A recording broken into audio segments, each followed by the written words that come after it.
Shalom. Menyadari bahwa Tuhan kita adalah Tuhan yang baik akan membuat kita lebih teduh ya. Dan itu bukan hanya sekedar positive thinking atau berpikir positif, tapi memang ada dasar firman Tuhan ya. Sebab di surat Yohanes dikatakan Allah adalah kasih, God is love. Bahkan dikatakan 2 kali ya dalam surat tersebut bahwa Allah adalah kasih. Dan kalau kita baca di kitab Pengkhotbah dikatakan juga bahwa Ia membuat segala sesuatu menjadi indah pada saatnya masing-masing. Dengan kata lain, kalau kita mengizinkan Tuhan menuntun hidup kita, kita berjalan dalam tuntunannya, maka kita bisa melihat bahwa memang Dia membuat segala sesuatu menjadi indah pada saatnya masing-masing. Dengan demikian, kita bisa berkata bahwa God is good all the time. Firman-Mu pelita bagi kakiku, terang bagi jalanku. Firman-Mu pelita bagi kakiku, terang bagi jalanku. Waktu ku bimbang dan hilang jalanku, tetaplah Kau di sisiku. Dan takkan ku takut asal Kau di dekatku, besertaku selamanya. Oh, firman-Mu pelita bagi kakiku, terang bagi jalanku. Firman-Mu pelita bagi kakiku, terang bagi jalanku. Firman-Mu pelita bagi kakiku, terang bagi jalanku. Waktu ku bimbang dan hilang jalanku, tetaplah Kau di sisiku. Dan takkan ku takut asal Kau di dekatku, besertaku selamanya.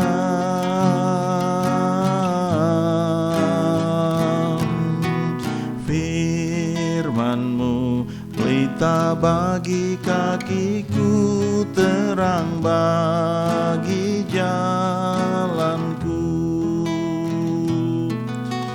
Firman-Mu pelita bagi kakiku, terang bagi jalanku. Terang bagi jalanku, terang bagi jalanku.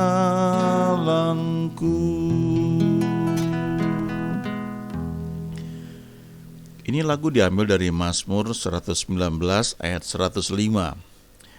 Beberapa waktu yang lalu seorang teman bagikan ayat ini ya, dan dia peragakan, dia gunakan handphonenya ya untuk menunjukkan bahwa firman Tuhan itu menerangi jalan ya bagi kakinya, dan dia menyorot ke kakinya. Lalu dia bilang bukan menyorot ke orang lain ya.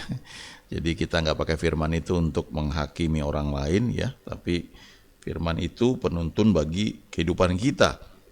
Nah, kalau kita baca 2 Timotius pasal 4 ya, ayat 1 sampai dengan ayat 5, ada satu hal yang Paulus bagikan, yaitu beritakanlah firman ya, preach the word. Nah, kita perlu sadari bahwa surat Paulus kepada Timotius yang dia sebut sebagai muridnya sebagai anaknya dalam iman, ya. Ini ditulis menjelang Paulus ini sudah menjelang akhir hidupnya, ya, karena kalau kita baca di ayat selanjutnya dari 2 Timotius pasal 4 ini, ya. Ini kan ayat 1 sampai 5.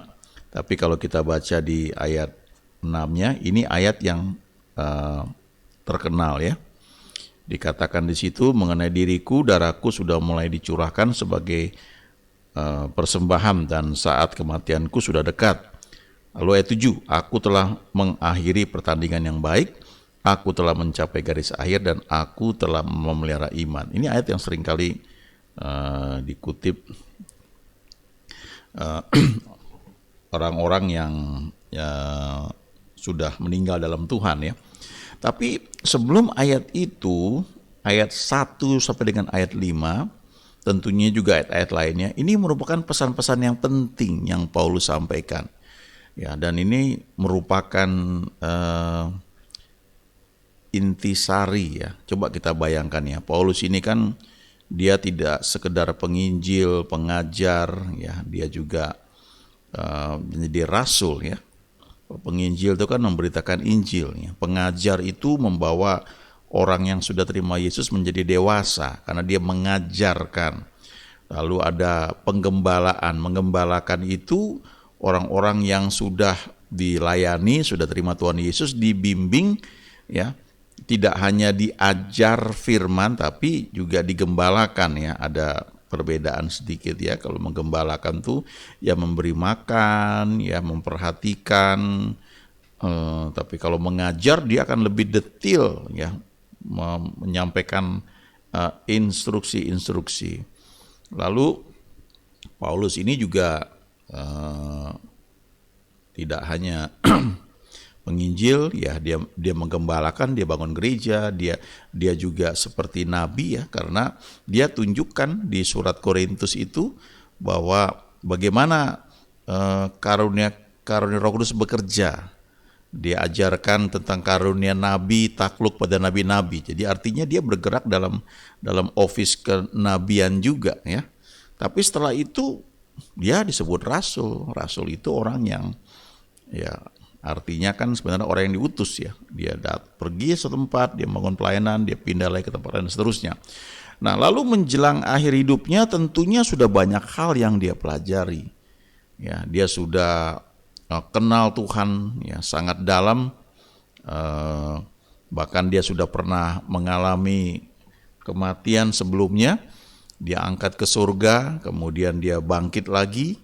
Ya, dia balik ke bumi, ya, dia bangkit lagi, dia melayani lagi, dan dia banyak mengalami, ya. Dia pernah karam kapal, dia pernah membangkitkan orang mati, ya, bahkan kain yang dia pakai itu pakaian-pakaiannya atau mungkin sapu tangan kalau kita lihat sekarang, ya, itu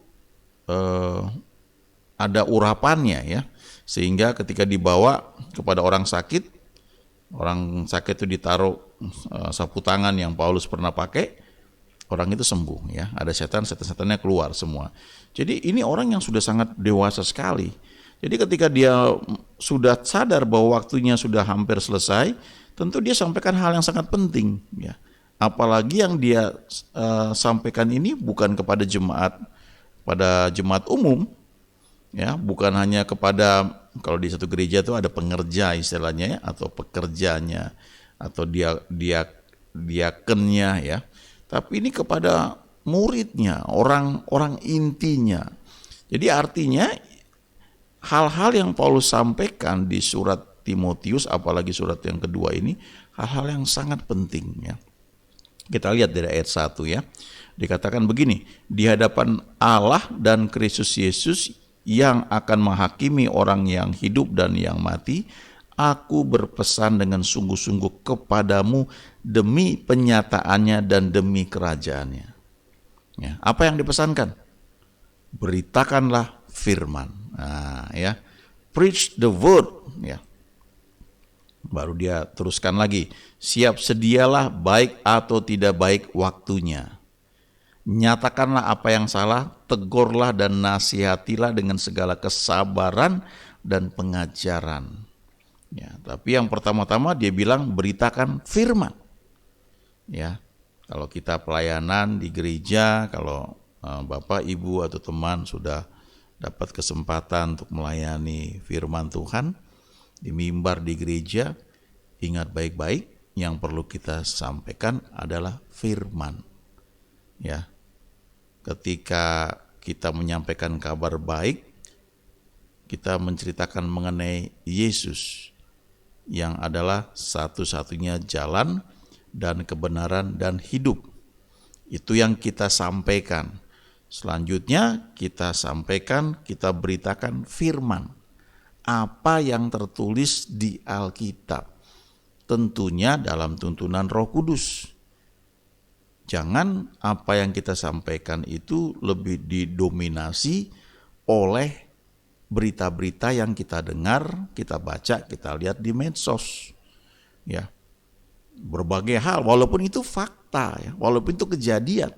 Tapi kalau mimbar gereja lebih banyak diisi dengan berita-berita yang bisa kita dapat dari internet, apa bedanya ya dengan firman Tuhan? Jangan salah mengerti ya, tentu fakta itu sesuatu yang terjadi, tapi kita juga belajar tidak semua fakta harus kita ketahui. Karena kalau kita lebih banyak misalnya melihat berita negatif di televisi misalnya, itu fakta terjadi. Itu sangat mempengaruhi pikiran kita. Ya, tidak menolong sama sekali. Jadi kadang-kadang ya kita cerita, tahu sedikit, tapi habis itu kita harus lebih banyak membangun kehidupan rohani kita berdasarkan firman Tuhan. Firman bukan tradisi, ya. Firman bukan mimpi, ya. Kadang-kadang kalau nggak hati-hati kita lebih percaya mimpi orang lain, apalagi tentang kita. Ya, misalnya ada teman kita bilang, "Oh, saya mimpi kamu loh, kamu kemarin kecemplung di sungai," misalnya. Terus itu bisa mempengaruhi cara berpikir kita, ya. Ya, lalu kita jadi ketakutan. Nah, ketakutan itu yang mengundang penyakit. Ya, dulu saya pernah dengar ya beberapa cerita. Kalau kamu tidur mimpi mandi, besoknya biasanya sakit gitu karena kedinginan. Ya, itu sebenarnya waktu kita tidur kan barangkali kita kena AC langsung, ya badan kita lagi nggak fit, lalu kita mulai menggigil, nah lalu barangkali otak memutar rekaman sehingga kita seperti sedang mandi kedinginan, lalu besoknya kita sakit. Lalu keluarlah buku arti mimpi, kalau mimpi mandi akan sakit dan sebagainya. Nah, kita perlu tolak yang seperti itu. Itu cara berpikir yang sama sekali tidak alkitabiah ya. Bahkan kalaupun kita mendapat mimpi ya, mungkin mimpi yang rohani, kita tetap harus mengujinya dengan firman Tuhan ya. Jangan lebih percaya mimpi siapapun, termasuk mungkin tentang ya mungkin apa saja, termasuk tentang akhir zaman ya. Kembali ke firman Tuhan ya. Apakah seperti itu ya? Tentu kadang-kadang bisa beda penafsiran, tapi poin yang saya mau sampaikan adalah mari berpegang pada firman Tuhan. Bukan pada mimpi, bukan pada nubuat orang lain, bukan pada tradisi.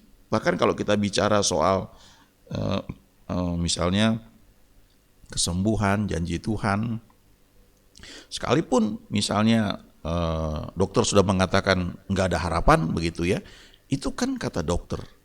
Nah, kita mesti belajar percaya bahwa Tuhan yang kita sembah adalah Tuhan yang menyembuhkan. Ya, memang tidak semalam ya untuk mengerti seperti itu, kecuali Tuhan bekerja dengan karunia Roh Kudus, maka bisa terjadi terobosan. Tapi pada prinsipnya adalah mari kita belajar bahwa firman Tuhan itu lebih berkuasa dibanding berita-berita lain yang kita dengar ya, yang mungkin kita tonton dan sebagainya. Ayat berikutnya, ayat 3. Karena akan datang waktunya orang tidak dapat lagi menerima ajaran sehat, tetapi mereka akan mengumpulkan guru-guru menurut kehendaknya untuk memuaskan keinginan telinganya. Ini mengerikan ya. Ya, kalau saudara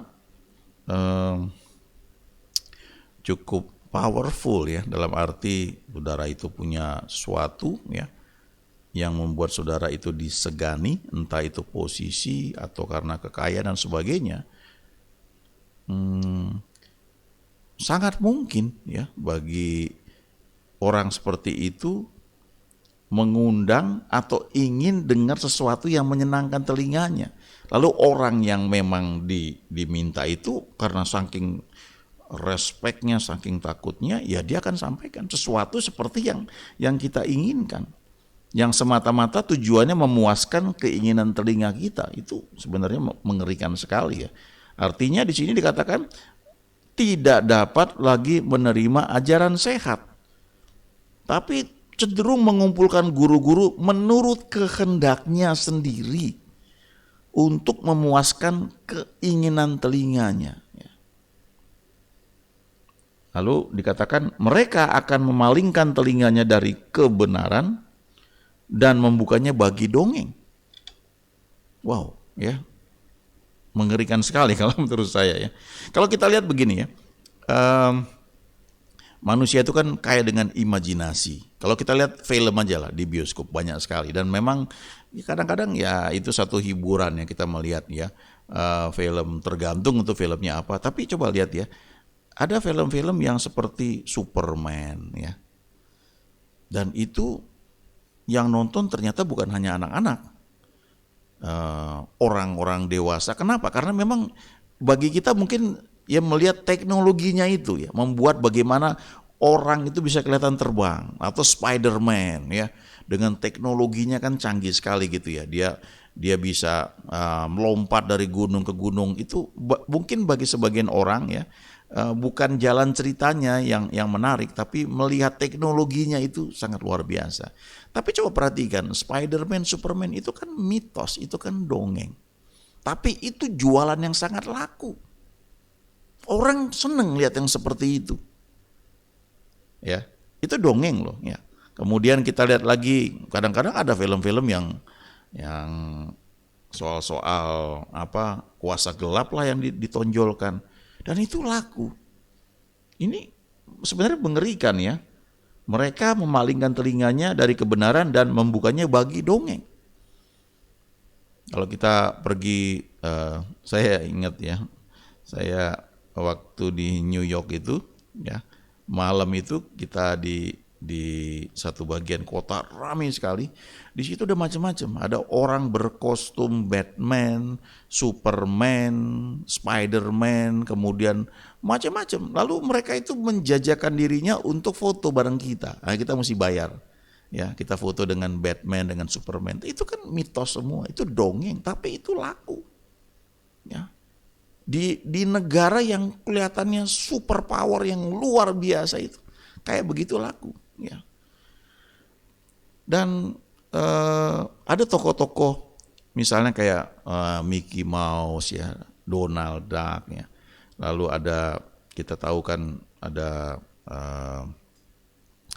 yang dimimpikan oleh Disneyland itu ya, yang dibuat di banyak tempat. Itu kan kayak negeri dongeng gitu ya, Walt Disney yang mengarang dan sebagainya.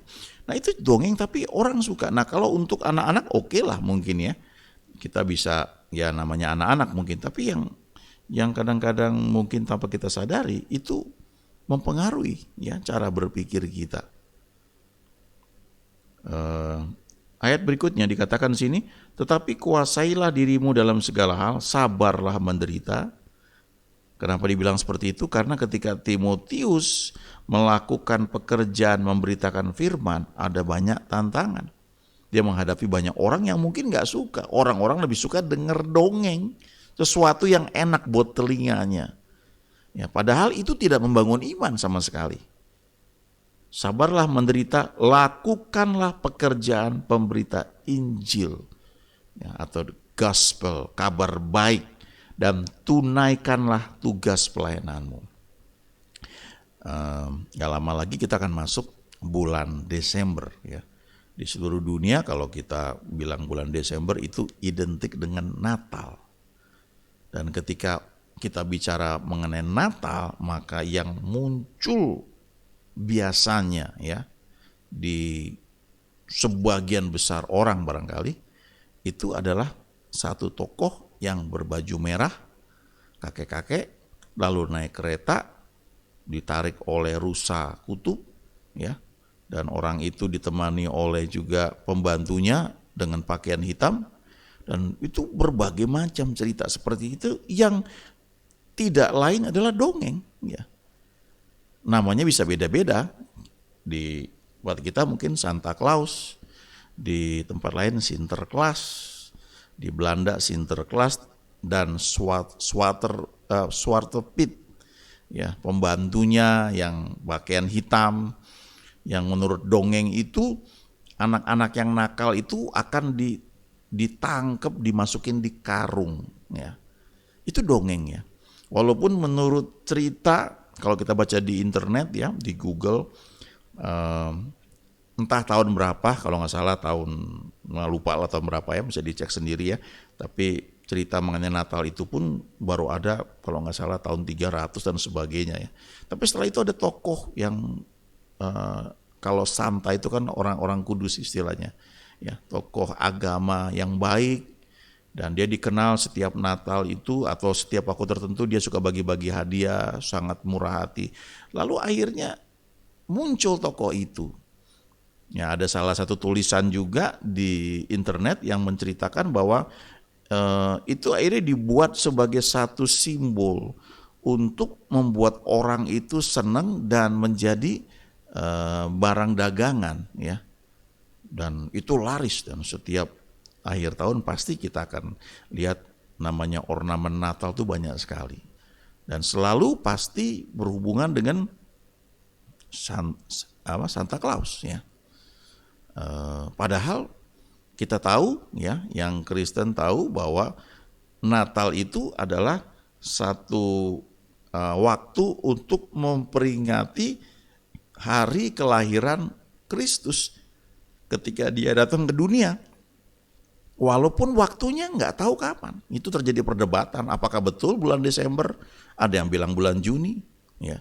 Karena kalau bulan Desember kemudian waktunya dingin, apakah penjaga gembala domba itu menjaga kawanannya di padang, ya, sesuatu yang berbeda, ya, seperti yang kita bayangkan.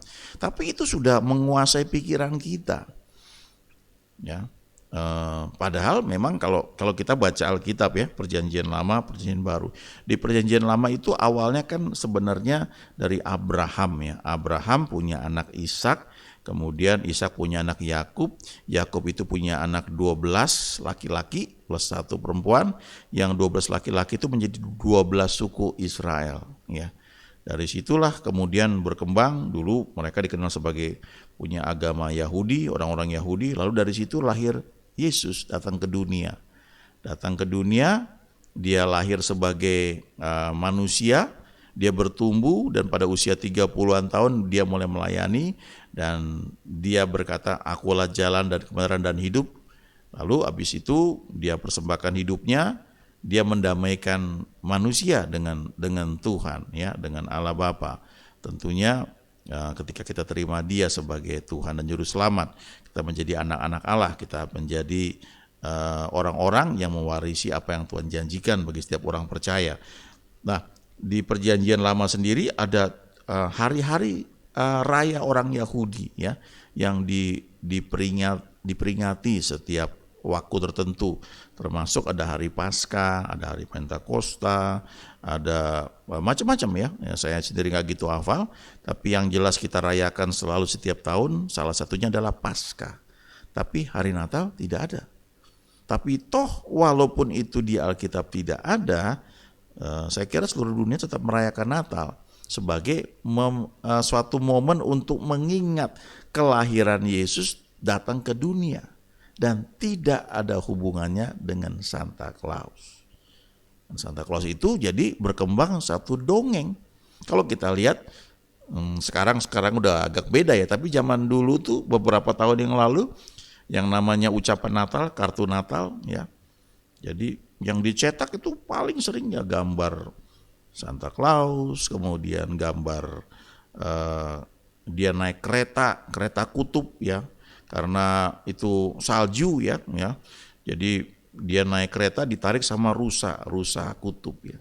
Dari situ muncul lagu-lagu ya yang bertemakan Natal, menceritakan mengenai Santa Claus is coming to town dan sebagainya ya. Bahkan waktu saya masih kecil saya ingat ya, kedua orang tua saya itu juga mengajarkan itu ya. Kita itu tidur ya, lalu katanya ceritanya tuh tuliskan permohonan kita, nanti masukkan ke dalam kaos kaki ya. Lalu taruh di dekat pintu, nanti malam Santa Claus akan datang gitu, dan dia akan baca permohonan doa kita itu yang dimasukkan ke dalam kaos kaki, nanti dia akan kasih hadiah itu. Makanya kita mesti bersikap baik, be nice ya. Words out katanya lagunya bilang begitu. Itu Santa Claus is coming to town ya. Coba cek lagi your list permohonan doamu, kamu mau apa aja gitu. Itu dibuat jadi lagu dan lagunya emang enak ya, betul ya. Ya, kita mungkin menganggap itu sebagai satu hal yang biasa ya, menarik ya. Tapi tanpa sadar sebenarnya kita sedang mengajarkan satu dongeng kepada anak-anak kita. Ya. Lalu kita tidur, pagi-pagi tahu-tahu udah ada tuh hadiahnya, kita bangun. Nah, siapa yang bawa hadiah itu? Apakah Santa Claus? Jelas enggak, orang tua kita yang belikan itu. Lalu orang tua kita mengajarkan kita, jangan berbohong ya. Tapi orang tua kita membohongi kita dengan mengatakan bahwa kamu tulis permohonan kamu, masukkan dalam kaos kaki, kamu tidur, nanti malam Santa Claus akan datang, dan besok paginya kita lihat, sudah ada, permohonan saya sudah diberikan. Yang kita ajarkan adalah dongeng, kebohongan. Lalu kita bilang sama anak-anak kita, jangan berbohong, tapi kita mengajarkan dongeng. Nah, ini hal-hal yang tanpa sadar itu menjerat kita ya. Jadi saya suka bilang sama teman-teman ya, kalau kita pergi ke mall, karena itu sudah jadi ikon ya, sudah jadi satu simbol ya, kita kemanapun ya. Saya waktu berapa tahun yang lalu Natal ya di Las Vegas, megah sekali ya, wah itu pohon Natal keren lah gitu ya, dan memang kita nikmati ya, luar biasa. Tapi tidak satu pun itu menceritakan mengenai Yesus. Nah, itu yang perlu kita ingat. Nah, kalau dunia menceritakan itu ya kita nggak bisa bilang apa-apa, tapi jangan bawa itu ke gereja. Sebaliknya, di gereja itulah kita ceritakan Natal itu adalah peringatan hari kelahiran Yesus, dan itu yang kita ceritakan. Suatu ketika di kantor saya pernah dalam acara Natal ya, panitia mengundang satu tim yang membuat acara Natal. Ada kebaktian biasa gitu ya, kebaktian. Tapi habis itu diambil alih oleh event organizer. Nah, event organizernya ini juga saya sanksi orang bukan orang Kristen mungkin ya. Jadi dia buat pertanyaan, kemudian ada anak-anak hadir gitu ya. Anak-anak yang nggak bisa jawab nanti dihukum. Dihukumnya apa? Disuruh doa. Waduh, gila. Itu banyak hal yang memutarbalikan satu hal yang nggak bagus sekali lah. Lalu yang saya masih ingat satu momen, mereka ada juga Santa Clausnya. Wah, kakek-kakek pakai baju merah yang gemuk gitu. Lalu ada Swartepitnya. Itu lebih ngaco lagi. Tapi waktu itu diperagakan ada beberapa anak yang nangis gitu ya. Lalu kami akhirnya belajar ya, memang bukan saya yang jadi panitia di situ ya. Waduh, besok-besok gak usah ngundang kayak gini lagi. Ya memang gak usah harusnya. Ya, memang itu gak ada di Alkitab. Kita harus kembali ke firman. Beritakan firman. Preach the word ya, bukan dongeng, bukan tradisi, bukan satu adat istiadat ya, bukan satu budaya yang mungkin kita lihat di tempat lain. Tapi mari beritakan firman. Dari firman itulah muncul iman. Iman itu yang membuat kita bisa menarik setiap janji Tuhan yang Dia berikan bagi orang percaya. Ya, di kitab Maliaki aja Tuhan berkata, aku akan membuat perbedaan antara orang yang mengenal aku dan yang tidak mengenal aku. Bapak, Ibu, teman-teman, sediakan waktu untuk baca firman. Mari cek ya, ketika kita mendengar sesuatu, coba pelajari firman. Itu untungnya buat kita ya. Bukan buat orang lain, pertama-tama buat kita. Ketika kita kenal Tuhan kita seperti yang Alkitab katakan, maka kita akan melihatnya bahwa memang Tuhan kita adalah Tuhan yang baik ya. Kita akan melihat bahwa Dia Bapa yang baik, memberikan hal yang baik kepada kita anak-anaknya. Kalau kita nanti merayakan Natal ya, walaupun kita ke mall, mungkin kita lihat ada banyak Santa Claus ya, anak-anak kita mungkin mau foto, kita mungkin mau foto juga, menurut saya nggak terlalu masalah ya. Tapi jangan bawa itu ke gereja ya. Karena bukan Dia yang diberitakan di gereja. Yang diberitakan itu adalah Yesus. Yesus yang lahir, yang diperingati pada setiap hari Natal. Kita harus kembalikan hal itu lagi ya. Bahwa Christmas is about Christ ya, tentang Kristus, tentang Yesus, tentang kasih. Dan kita perlu pegang bahwa Tuhan yang kita sembah itu adalah Tuhan yang baik, yang kebaikannya itu sepanjang zaman, sepanjang hidup kita, dan tidak berubah dahulu, sekarang, dan selama-lamanya. God is good all the time. Amin.